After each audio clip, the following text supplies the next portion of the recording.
And may the peace, the joy, and the power of God be with every one of our friends and intercessors.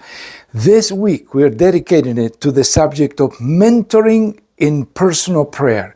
Mentoring in personal prayer. Out of all the teachings you may receive in this network, this will be one of the most important. Why? Because out of personal prayer flows the rest of our lives and ministries. If our time with God is non-existent or too little or weak, then the rest of our lives will reflect that. But if you want to be a strong spiritual person, you must have a strong prayer life. And today we talk about the first principle, which is preparation.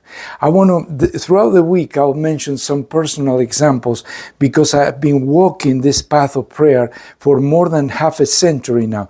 Since I was a teenager, I began to develop a systematic prayer life and then grow through the years. So I want to share with you, I want to transfer to you some of these wonderful principles for those of you who desire to go to a higher level of prayer.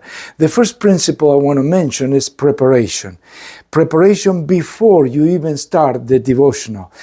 Understand, I'm not talking about group prayer, church prayer, prayer meetings. I am talking about the time of solitude, of isolation, in a sense, that we spend alone with God. And it is so important, my friends, I learned this years later in my prayer life. I wish I would have learned it in the beginning. That it's important before you even start the first word in prayer to have the preparation done.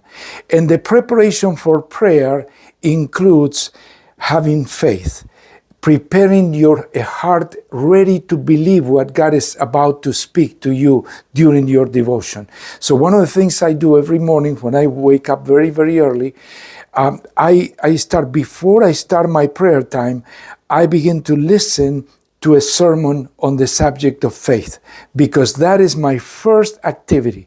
That, Jesus said, this is your work, this is your assignment, that you believe in the one who sent me, that you believe in God. So faith is the activity number one. And once my heart is full of faith, I'm ready to start praying. I ask you to do the same. Prepare your heart, make it full of expectation, full of hope, full of prayer, full of faith. And then by the time you start the prayers, you're ready to go. And it's going to be a tremendous time. God bless you. Keep strong.